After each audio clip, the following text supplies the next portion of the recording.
Hi, welcome back to VeloNewsTV. I'm Neal Rogers here at Pro Peloton Bike Shop, joined today with TI Craft rider Will Frischkorn. Will, thanks for joining us. Thanks for having me today, Neal. And first of all, congratulations on being a newlywed. I was lucky to attend your wedding over the weekend. Thank you very much, and I have to say that Neal's gift was one of the more original of any we received. I probably shouldn't say. We're probably going to get some emails asking about that. Write in nrogers@insideinc.com if you want to find out about that. But yeah, that's got to be a relief, kind of after all the planning and everything, to have that kind of over and done with. But it looked like you were really enjoying yourself. It was fun. I mean, it was one of those weekends where like you put so much time and effort into the planning, and to see it come together and go well, and to be able to have fun yourself. I mean, not be stressed. It was great. And I mean, it was a virtual who's who of the North American cycling community there. I mean, maybe you can tell people watching some of the riders that were in town for the weekend for the wedding. We had a good crew. We had, I mean, along with all of our TI Craft guys and Jonathan Varder's our director. I mean, Tim Johnson was in town. A bunch of guys went from the cross race the weekend before. Right. Jeremy Horgan-Kabelski, his wife Heather, Monigers, Baldwins. Michael and Dee Dee Barry. Yeah, the Barrys. Unfortunately, Christian and Leah couldn't make it. They were visiting their mom up in, or his mom up in Slovakia. But no, it was a great group. And did you guys? I heard you guys all went out for a ride the morning of the wedding. We did. We made it out for the ride. Had 5 flats, and then Tim Johnson snapped his derailleur off at like the farthest point possible, and we took turns like hand slinging him and pushing him all the way back. Yeah, I heard he got a free ride home. That's funny. Even happens to even the professionals. My arm is still sore from the hand slinging.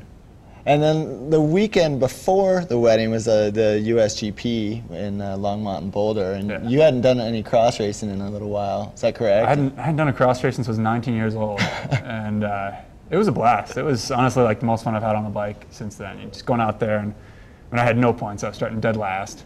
And I was just like, how many guys can you pass? I think I passed like 80-some guys the first day. I mean, it was awesome. And so the first day, maybe you had some fresh legs. Yeah, I had a little snap the first day, and the second day I was cooked. Went out there and had a good time. I rocked the Aero helmet, had some big tall Argyle socks on, and just kind of had fun for the crowd. You know, you spend so much time racing on the road, but to get into a cross race, it must be pretty amazing to see the speed that those top guys are racing. I mean, to be actually in the race. Yeah.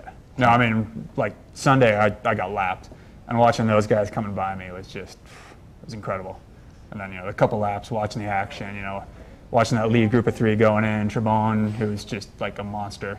Yeah. Back and forth with all his mechanicals. It was pretty cool. Well, let's look back and just talk a little bit about your 2006 season. I mean, the TIA Craft team as a whole really stepped it up this year. There was maybe sort of a perception of the team as being more of a developmental team, but I think with Brad Huff at Crit Nationals, all throughout the season, but really the second half of the season here in North America. It was a big transitional year for the TI Craft program, which is now kind of known as Slipstream Sports, our managing company. And shifting from, 2 years ago it was an amateur team. Last year it was a first year pro team. This year it was, we were legitimate contenders at most races in the US. And as well as what we did here, we were on a pretty full schedule in Europe, which actually made it kind of hard because you get focused and pumped for the races in Europe. You get back home and it's just like, oh, you kind of want to relax, but you can't. And I think there were a couple races, if you look at our results, it's like, yeah, we were relaxing a little too hard. But the Philly week was strong, Crit Nats, Bose. We had some strong rides through the year, and I think looking forward to next year, it's going to be a that much bigger jump. And next year it's going to be a Continental Pro. Next year will be Continental Pro, full program in Europe. A couple more riders, a lot more kind of older riders that have some experience. A couple of guys that have spent the past couple of years on Pro Tour teams, and I think race invites as well. We've got some pretty big events on the calendar, so it's exciting. Looking forward. How about your season in particular? Can you just sort of walk us through sort of highlights, low points, success, disappointment? I actually had a hard year. I started off, I had knee surgery last fall. Everybody else at camp's training. I was just starting riding. I went there, hung out, got going. Finally, about time for Redlands Tour Georgia. Had a good time at those races. Was fit, wasn't quite 100%. The last day of Georgia, got the most aggressive rider, which was kind of a nice thing there. I was in the breakaway 3 out of the 6 days there, and then flew over to Europe, and the form was on at the Tour Picardy. first race of what should have been like 6 weeks, crashed at the finish. Little group of like 30 of us going for the sprint, and this Barlow World guy just like right turned it into the barrier.